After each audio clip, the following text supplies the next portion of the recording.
Welcome to the Explainer. So today, we're tackling one of the absolute most fascinating and honestly kind of contradictory figures in all of ancient history. We're talking about King David from the biblical books of 1st and 2nd Samuel. Now here's the core tension we're going to unpack together.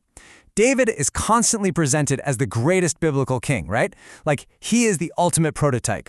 And yet, as we're going to see, the guy was also deeply, almost unimaginably flawed. Okay, let's dive right into this, because there's this massive, glaring question that has challenged readers for literally centuries.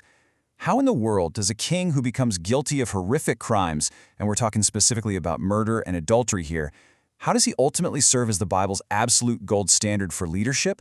Well, to wrap our heads around this paradox, we have to plunge directly into the intense drama of David's epic rise and his totally catastrophic fall. We really need to look at the exact nature of his kingship. Section 1. Zion and the Covenant.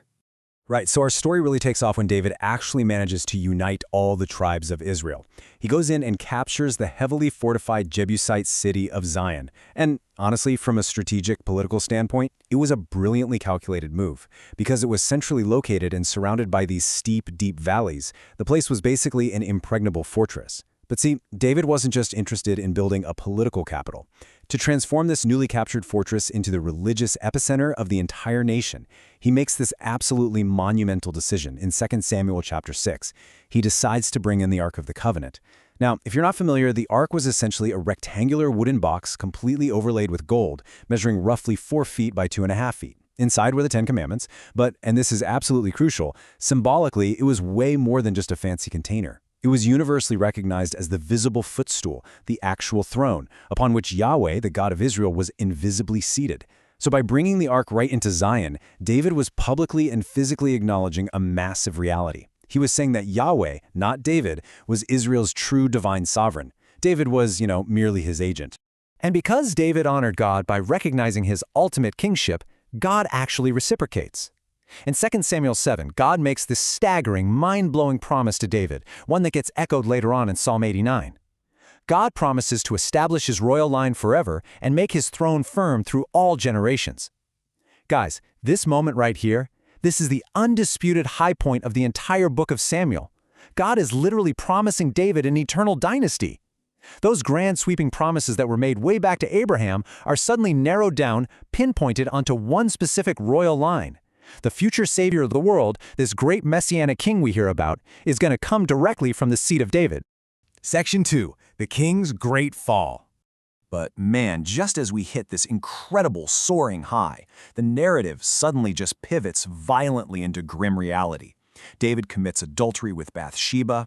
He literally orchestrates the murder of her husband Uriah to cover the whole thing up, and he just starts acting like an autonomous king who is completely above the law, just taking whatever he wants to satisfy his own desires. Obviously, God is deeply displeased, and he sends the prophet Nathan to confront him. And Nathan, he does not hold back. He delivers this totally devastating rebuke. "You have despised the word of the Lord." Nathan masterfully contrasts God's incredible gracious acts toward David, choosing him, protecting him, handing him a kingdom, with David's blatant, shocking failure to live up to his basic covenantal responsibilities. David had utterly despised the very law he was supposed to uphold. Now, confronted with the absolute enormity of his crimes, David's response is actually really profound. In the original Hebrew text, his confession is incredibly brief. Just like Nathan only used 2 Hebrew words to say, "You are the man," David responds with just 2 Hebrew words that translate simply to, "I have sinned." That's it. There are no excuses, no caveats, no pointing fingers at anyone else. This extreme brevity perfectly demonstrates just how complete, unqualified, and unequivocal his repentance really was. He steps up and assumes absolute, 100% full responsibility for his evil actions. So the crucial point is this. God graciously forgives the guilt of David's sin, meaning, God isn't going to strike him dead on the spot, but God does not remove the consequences of that sin. Nathan announces a severe threefold punishment.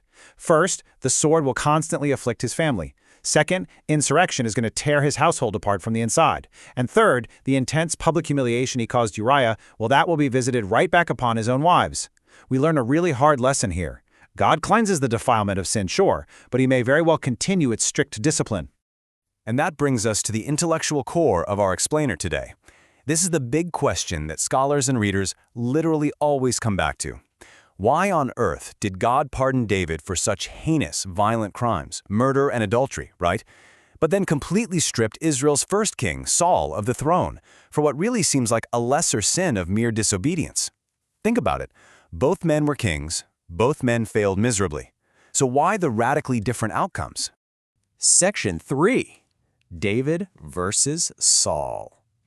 Now, what's really interesting about this slide is how the biblical author places these two rulers side by side to uncover the true nature of what the Bible calls covenantal faithfulness.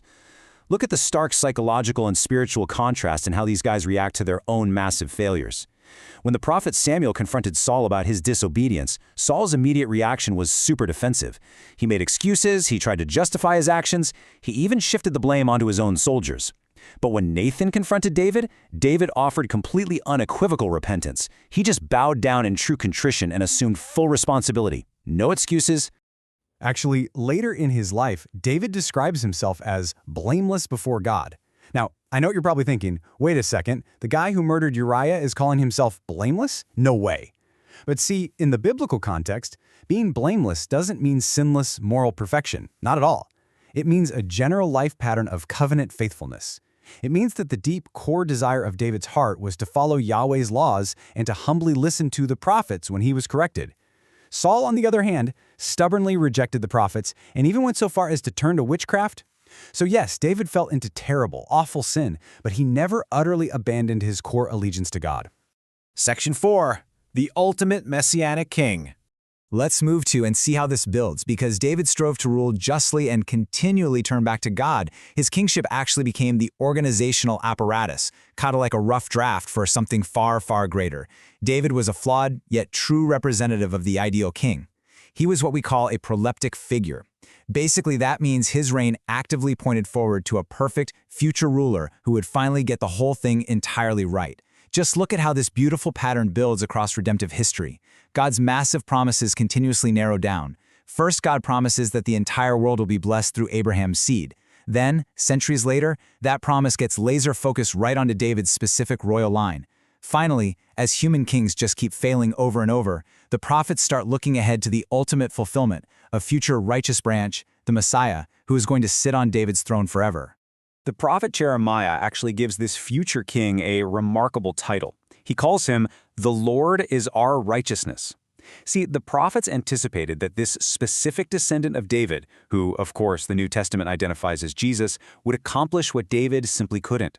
This righteous branch wouldn't just be an earthly ruler who occasionally stumbled into sin. No, he would be entirely sinless, and moreover, he would make atonement for the sins of others, effectively extending his own perfect righteousness to his people.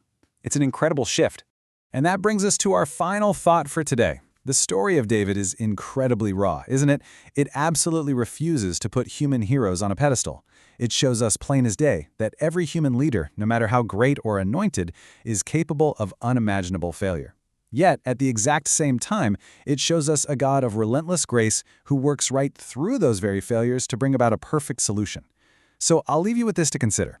If even the greatest biblical heroes are deeply flawed, how does the promise of a perfect future king completely reshape our understanding of true grace and of what we should ultimately expect from human leadership? Thank you so much for exploring this with me today, and I really hope this deep dive into the text leaves you super eager to go and explore these fascinating historical and theological narratives for yourself.